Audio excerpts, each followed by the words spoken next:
guys, I hope all of you are doing well. So आज की class में हम बात करने वाले हैं law as a career opportunity. So law as a career, not just opportunity, law as a career option. क्या आपको लॉ चूज करना चाहिए कि नहीं करना चाहिए? तो आई नो अभी क्लैट ओवर हुआ है, काफ़ी सारे बच्चे अगले साल की प्रिपरेशन करेंगे, काफ़ी सारे बच्चे कुछ अलग एग्जाम्स की प्रिपरेशन करेंगे. पर सबसे पहले ये जानना ज़रूरी है कि लॉ आप एक्चुअली करना चाहते हो कि नहीं करना चाहते हो.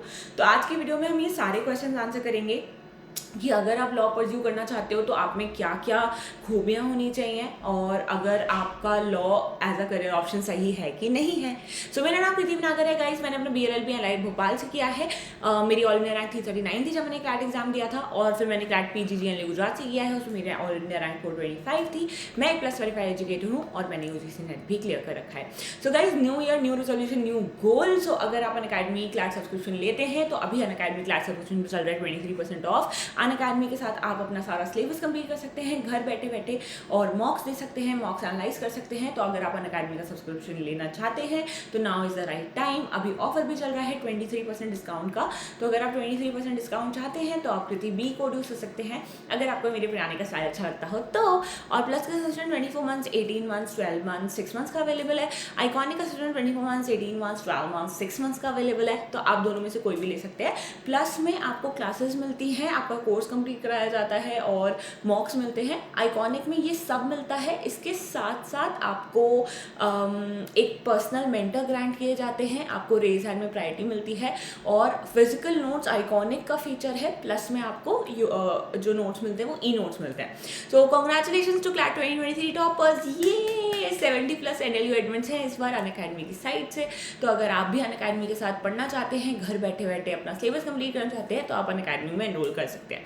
अनअकैडमी क्लैट 2023 लर्नर्स जो टॉप एनएलयू से पढ़ रहे हैं उनका नाम और रैंक यहाँ पे दे रखा है. प्लस 70 NLU और एडमिट्स हैं, तो आप देखना चाहे तो देख सकते हैं.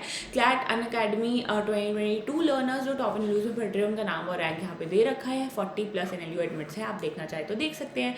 So congratulation to CLAT 2023 toppers. अगर आप बैच ज्वाइन करना चाहते हैं तो आप किसी भी कोड यूज करके बैच को ज्वाइन कर सकते हैं दोस्तों. और सक्सेस NLU ड्रॉपर्स बैच है क्लैट 2024 के लिए डिसंबर 29 से शुरू हो रहा है. इसमें लीगल रीजनिंग मैं पढ़ा रही हूँ, तो अगर आप इसे कोई भी लीगल रीजनिंग मुझसे पढ़ना चाहते हैं तो आप इसमें एनरोल कर सकते हैं. इस बैच के सारे के सारे फीचर्स हैं, और आप किसी भी कोड यूज कर सकते हैं अगर आप अनअकैडमी सब्सक्रिप्शन लेते हैं तो. एक बार अगर आप अनअकैडमी सब्सक्रिप्शन लेते हैं तो जितने भी बैचेस अनअकैडमी पे अवेलेबल हैं, जितने भी मॉक्स हैं, सब कुछ आप एक्सेस कर सकते हैं उतने टाइम पीरियड के लिए. लॉ एस्टिंग कॉम्प्रिहेंसिव बैच है क्लैट नोवेलिटीज 2024 के लिए, और ये डिसंबर 22 को शुरू हो रहा है. अनअकैडमी लॉ एडमिशन टेस्ट होने वाला है जिसमें टॉप 500 रैंकर्स के लिए एक्साइटिंग रिवॉर्ड्स. टेस्ट डेट जनवरी 8 को है 11 AM पे. ड्रॉपर सीरीज में आप एनरोल करना चाहे तो आप कर सकते हैं. प्लस और आइकॉनिक में क्या डिफरेंस है? प्लस में आपको मिलते हैं इंडिया के best educators, daily live classes, live test और क्विजेस, स्ट्रक्चर कोर्सेज. आइकॉनिक में सब तो मिलता ही मिलता है. इसके साथ साथ मिलता है 1-to-1 live mentorship, live doubt solving, और रेज हैंड में प्रायोरिटी मिलता है क्लासेस में. और अगर आप अनअकैडमी क्लास ज्वाइन करना चाहते हैं तो आप इस नंबर पे कॉल कर सकते हैं असिस्टेंस के लिए अगर आपको सब्सक्रिप्शन से रिलेटेड कुछ भी पूछना है. स्पेशल क्लासेस, फ्री क्लासेस होती है अनअकैडमी यहाँ पे, इंटरैक्टिव लाइव क्लासेस होते हैं, पोज होते हैं लर्नर्स के लिए, रेज कर सकते हो, नेमस क्लास एच नोट्स में जाएंगे और कहीं से कहीं भी क्लास को एक्सेस कर सकते हो. तो चलिए अब हम शुरू करते हैं our discussion on law as a career. तो सबसे पहली चीज़ तो लॉ एज अ करियर का मतलब क्या होता है? बहुत सारे लोगों को ऐसा लगता है कि लॉ एज अ करियर का मतलब है कि बस अब काले कोट पहन लो और कोर्ट चले जाओ. या तो जज के सामने आपको आर्ग्यू करना है या फिर जज आपके साथ आर्ग्यू कर रहे हैं, तो या आप जज बनते हैं या फिर आप प्रैक्टिस करते हैं. ऐसा कुछ मिथ है, बट ऐसा बिल्कुल भी नहीं है. अगर आप लॉ को एक करियर ऑप्शन चुनते हो तो उसके बाद बहुत सारी अपॉर्चुनिटीज़ हैं जिनमें आप जा सकते हो और अपना करियर आगे बना सकते हो. तो सिर्फ और सिर्फ काले कोट पहन के आपको कोर्ट नहीं जाना है, बाकी चीज़ें भी होती हैं अगर आप लॉ को करियर ऑप्शन चुनते हो तो सबसे पहले तो मैं बात कर लेती हूँ कॉलेजेस की. तो लॉ कंप्लीट करने के 2 तरीके होते हैं, ठीक है. तो इस वीडियो में मैं आपसे कुछ क्वेश्चंस भी पूछूंगी जिससे हम अच्छे से रियलाइज कर पाएंगे कि हमें लॉ करना चाहिए कि नहीं करना चाहिए. तो सबसे पहले तो लॉ कैसे होता है इंडिया में, तो 2 तरीके होते हैं गाइज. एक है आपका 5 ईयर कोर्स. 5 ईयर कोर्स आपका 12th के बाद होता है. तो अगर आप 12th में ग्रेजुएशन के बाद भी कर सकते हो, कोई एज लिमिट नहीं है, लेकिन यूजुअली बच्चे 12th के बाद प्रेफर करते हैं. ये 5 ईयर कोर्स जो है ये कॉलेजेस, अलग अलग कॉलेजेस में होता है। तो जैसे IITs होते हैं इंजीनियरिंग के लिए, वैसे ही NLUs होते हैं लॉ के लिए, नेशनल लॉ यूनिवर्सिटीज़। तो ये बेस्ट कॉलेजेस माने जाते हैं जहाँ से आप अपना 5 ईयर का कोर्स कंप्लीट कर सकते हो। तो लॉ की जो डिग्री होती है वो 5 साल की होती है, क्योंकि वो आपको डुअल डिग्री देते हैं, 2 कोर्सेज की डिग्री आपको साथ में मिलती है, जैसे कि BA LLB, BBA LLB, BSc LLB, depending on the college that you choose. जैसे कि NLIU भोपाल में BA LLB और BSc LLB है, तो आप जो भी कोर्स चुनेंगे उसकी डिग्री आपको मिल जाएगी 5 ईयर्स के बाद, ठीक है। तो 5 साल में आपको 2 कोर्सेज की डिग्री मिलेगी और आप एक लॉयर कहलाओगे। दूसरा तरीका होता है लॉ एज अ करियर चुनने का, 6 ईयर कोर्स। 6 ईयर कोर्स कैसे? जैसे फॉर एग्जांपल आप ग्रेजुएशन ऑलरेडी कर चुके हैं, तो 3 साल का जनरली ग्रेजुएशन होता है। अब आप खुद ही सोचो, 3 साल का आप ग्रेजुएशन कर चुके हो, अब आप 5 साल और पढ़ोगे, 8 साल की पढ़ाई। हमें इतनी पढ़ाई नहीं करनी भैया, ऐसा कुछ लोग बोल सकते हैं ना। तो लेकिन लॉ में तो वैसे भी लाइफ टाइम पढ़ाई होती है, ठीक है।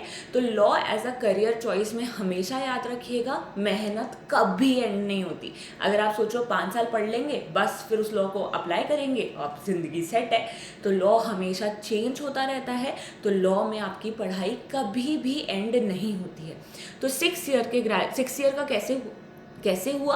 3 ईयर का आपका ग्रेजुएशन कोर्स, और फिर आप LLB की डिग्री कर सकते हो, सिर्फ LLB की डिग्री, जो कि 3 ईयर्स की होती है। तो ऐसे आपकी टोटल पढ़ाई हो जाती है 6 ईयर्स की। और वैसे 12th के बाद अगर आप करते हो तो आपकी टोटल पढ़ाई होती है 5 ईयर्स की। तो जो NLUs हैं वो आपका 5 ईयर कोर्स कराते हैं, और जैसे बाकी यूनिवर्सिटीज़ हैं, DU हो गया, MHCT के थ्रू कुछ कॉलेजेस हो गए, ये 3 ईयर वाले LLB भी कंडक्ट कराते हैं। तो आपकी चॉइस है कि आप कैसे लॉ कंप्लीट करना चाहते हो। अगर आप प्रेफरेंस पूछो तो 5 ईयर कोर्स बेटर है, क्योंकि ज़्यादा अपॉर्चुनिटीज़ 5 ईयर कोर्स में मिलती है, ठीक है। सो ऐसे आप लॉ कंप्लीट करते हो इंडिया में। Now coming to career opportunities after completing law.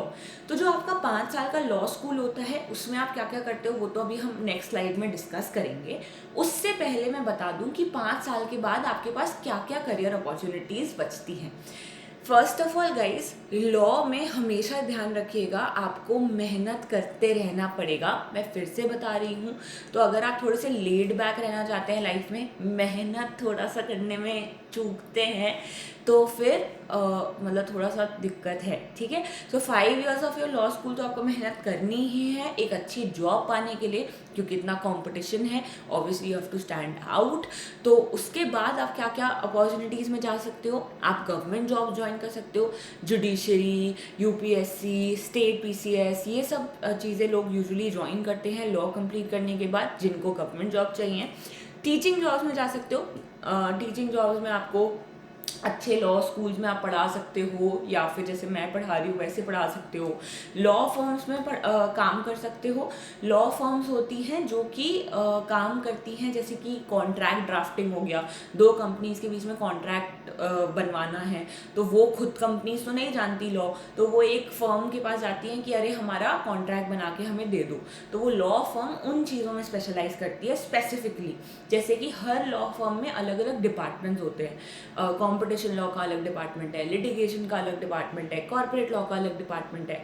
तो हर डिपार्टमेंट के पास उनसे रिलेटेड काम आता है। तो जैसे कॉम्पिटिशन लॉ के पास कॉम्पिटिशन से रिलेटेड जो भी अग्रीमेंट्स बनवाने हैं, ड्यू डिलिजेंस करवानी है, वो सब काम वो पर्टिकुलर लॉ फर्म करेगी जो उसमें स्पेशलाइज करती है। और बहुत सारी लॉ फर्म्स में ये सब डिपार्टमेंट्स होते हैं, तो वो उन डिपार्टमेंट्स को चला जाता है जो लोग आते हैं उनके पास अपना काम कराने के लिए। तो आप ये भी कर सकते हो। लॉ फर्म्स में आपको कोर्ट वगैरह कुछ नहीं जाना पड़ता, ऑफिस में आओ, बैठो, काम करो और घर जाओ। और नेक्स्ट आता है आपका इन हाउस काउंसिल। तो आप कंपनीज में भी लॉयर्स बन सकते हो, बैंक्स में भी लॉयर्स बन सकते हो, जो कि कोर लॉ का काम नहीं करते पर उन्हें लीगल ऑफिसर्स की ज़रूरत होती है। तो फिर आप इन हाउस काउंसिल ज्वाइन कर सकते हो, या फिर आप लिटिगेशन भी कर सकते हो। ये एक्चुअली वो है कि आप जाओ और बढ़िया जज के सामने और आर्ग्यू करो और केस जीतो। तो ये भी आप कर सकते हो, और भी बाकी करियर अपॉर्चुनिटीज़ होती हैं। अब बहुत सारे बच्चों को ये सवाल होता है, ma'am what about the money, पैसा पैसा पैसा और पैसा। तो देखो, पहली चीज़, लॉ आप इसलिए करो क्योंकि आपका इंटरेस्ट है। पैसे के लिए लॉ को करियर अपॉर्चुनिटी नहीं बनाना चाहिए, क्योंकि मुझे ऐसा लगता है अगर आप वो चीज़ कर रहे हो जिसमें आपका इंटरेस्ट है, तो some day, if not today, tomorrow, if not tomorrow, other day, the money will definitely flow. ठीक है, तो या तो जैसे गवर्नमेंट जॉब अगर आप ज्वाइन करते हो तो उसमें शुरू में तो आपको अच्छी सैलरी मिलती है, डिपेंडिंग कौन सी गवर्नमेंट जॉब आपने ज्वाइन करी है, 50,000 to 1 लाख तक आपकी जा सकती है, प्लस आपको बेनिफिट्स मिलते हैं। टीचिंग जॉब आप ज्वाइन करते हो तो अगर आप एक अच्छे लॉ स्कूल में टीचिंग जॉब कर रहे हो तो आपकी 1 लाख प्लस सैलरी भी हो सकती है। अगर आप थोड़ा सा अच्छे लॉ स्कूल में नहीं पढ़ा रहे तो 20,000 भी हो सकती है। लॉ फर्म्स में भी सेम है, अगर आप एक अच्छी लॉ फर्म में काम कर रहे हो, आपकी जॉब अच्छी लगती है, इसलिए कहते हैं NLU से पढ़ना चाहिए, क्योंकि NLUs में ये अपॉर्चुनिटीज़ बढ़ जाती है, अच्छी लॉ फर्म्स वहाँ आती हैं प्लेसमेंट के लिए, पर बाकी कॉलेजेस में उतना नहीं आती। तो इसलिए आप लॉ फर्म को ज्वाइन कर सकते हो। अच्छी लॉ फर्म ज्वाइन करते हो तो 16 लाख पर एनम से भी अबव हो सकती है आपकी सैलरी, और अच्छी नहीं है तो फिर तो 4 to 6 लाख पर एनम पे भी जा सकती है। ठीक है, इन हाउस काउंसिल में अगेन आपकी 50,000 से 1 लाख से उससे ज़्यादा पर मंथ की सैलरी हो सकती है। लिटिगेशन में शुरुआत में द मनी इज़ लेस, 3, 4, 5, 6, 7,000 भी हो सकती है। अगर आप दिल्ली, मुंबई ऐसी सिटीज़ में हो तो आपकी 20-30,000 भी हो सकती है पर मंथ। और आप काम करोगे, आपका नाम होगा, तो फिर तो आप जो फीस चार्ज करोगे सामने वाला वो फीस आपको ज़रूर देगा, लेकिन उसके लिए आपको मेहनत करनी पड़ेगी, वैसा लॉयर बनना पड़ेगा कि लोग आपको काम देना चाहें और आप ही से करवाना चाहें। ठीक है, so law as a career में ये सब अपॉर्चुनिटीज़ आपको मिलती हैं ना। अब लॉ स्कूल में क्या होता है, तो जब आप लॉ स्कूल जाते हो तो अगर आप एक अच्छे लॉ स्कूल जाते हो तो वहाँ पे सिर्फ पढ़ाई नहीं होती है, वहाँ पे बाकी चीज़ें भी होती है, मूड्स, डिबेटिंग, बाकी को करिकुलर एक्टिविटीज़, फेस्ट वगैरह। तो अब पहली चीज़, बहुत सारे बच्चों को लगता है कि लॉ स्कूल में तो सब पढ़ाई होती होगी, सारी चीज़ें बताई जाती होगी, तो ऐसा बिल्कुल भी नहीं है, ऐसा बिल्कुल भी नहीं है। लॉ स्कूल में आपको सब कुछ, सारे लॉज नहीं कवर कराए जाते, इंपॉर्टेंट लॉज कवर कराए जाते हैं, tort, constitution, contracts, family law, ये सब, लेकिन सब कुछ कवर नहीं कराया जाता। जैसे बहुत सारे लॉ स्कूल्स हैं जहाँ टैक्सेशन लॉ नहीं पढ़ाते हैं because it is not necessary to complete your law degree. हर लॉ स्कूल का लॉ करिकुलम अलग होता है, हर लॉ स्कूल पे डिपेंड करता है कि वो कौन से लॉज टीच कर रहे हैं। कुछ कोर लॉज तो सब लॉ स्कूल पढ़ाते हैं, ठीक है, तो सारे लॉज की नॉलेज आपको नहीं बताई जाती। तो अगेन, जैसे टैक्सेशन लॉ आपके लॉ स्कूल में नहीं पढ़ाएगा, बट आप टैक्स लॉज में आगे अपना करियर बनाना चाहते हो तो फिर आप खुद से पढ़ाई करते हो टैक्स लॉज की, राइट, बुक्स वगैरह पढ़ते हो, वीडियोस वगैरह से पढ़ते हो। तो नॉलेज ऑफ लॉ पूरी तरीके से लॉ स्कूल में नहीं पढ़ाई जाती, पर हाँ आपको इतना काबिल बनाया जाता है कि जो भी लॉ आएंगे आप खुद पढ़ते जाओगे। तो लॉ की पढ़ाई कभी ख़त्म नहीं होती गाइज। मैं तो रोज़ जो भी लॉज आते हैं, लीगल करंट अफेयर्स आते हैं, पढ़ती ही रहती हूँ। तो लॉ आप कभी ये मत सोचिएगा 5 साल लॉ स्कूल हो गया बस आप जॉब पे जाएंगे, जॉब पे बस काम करना है, घर आना है, नहीं, आपको पढ़ाई जारी रखनी पड़ती है। और हर सब्जेक्ट को नहीं पढ़ाया जाता, कॉन्स्टेंटली लॉज इवॉल्व होते हैं, चेंज होते हैं, तो आपको कॉन्स्टेंटली पढ़ने पड़ते हैं। और लॉ स्कूल में आपकी रिसर्च स्किल्स को डेवलप किया जाता है कि आप रिसर्च कर सकते हो कि नहीं कर सकते हो। जैसे फॉर एग्जाम्पल, मैं लिटिगेशन कर रही हूँ, मेरे सामने एक केस आया है कि एक हस्बैंड ने वाइफ को मारा है, वाइफ को डिवोर्स चाहिए, तो अब मैं इसको कोर्ट में कैसे आर्ग्यू करूँगी? मैं रिसर्च करूँगी कि ऐसे और केसेस हुए हैं क्या इंडिया में, और उसमें कोर्ट ने क्या जजमेंट दिया है। अगर मेरे फेवर में दिया है तो मैं वो केसेस कोर्ट के सामने लेके जाऊंगी और बोलूंगी कि देखो ये ऐसा ऑलरेडी डिसाइड हो चुका है, तो on president you should also decide the same. मतलब मैं ऐसी टोन में तो नहीं बोलूंगी guys, but you get what I am trying to say. तो रिसर्च स्किल्स पे काम किया जाता है, ठीक है ना। कुछ क्वेश्चंस जो आप अपने आप से पूछिएगा अगर आप लॉ करना चाहते हैं तो, और कमेंट सेक्शन में मुझे इसका आंसर बताइएगा ज़रूर से। क्वेश्चन नंबर 1, क्या आप ज़िंदगी भर पढ़ सकते हैं? अगर आपने एक बार लॉ स्कूल कंप्लीट कर लिया तो उसके बाद भी will you have the heart to study?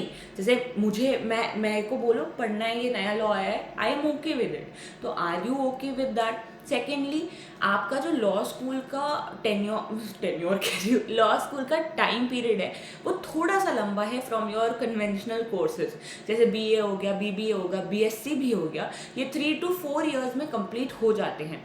तो आपके जो स्कूल फ्रेंड्स होते हैं वो तब तक ग्रेजुएशन कंप्लीट कर लेते हैं, पर अभी भी आपका ग्रेजुएशन कंप्लीट नहीं हुआ होता। तो are you okay with turning 23, 24, 25 before starting to earn? मतलब age can also be a factor for certain people, तो ask yourself this question.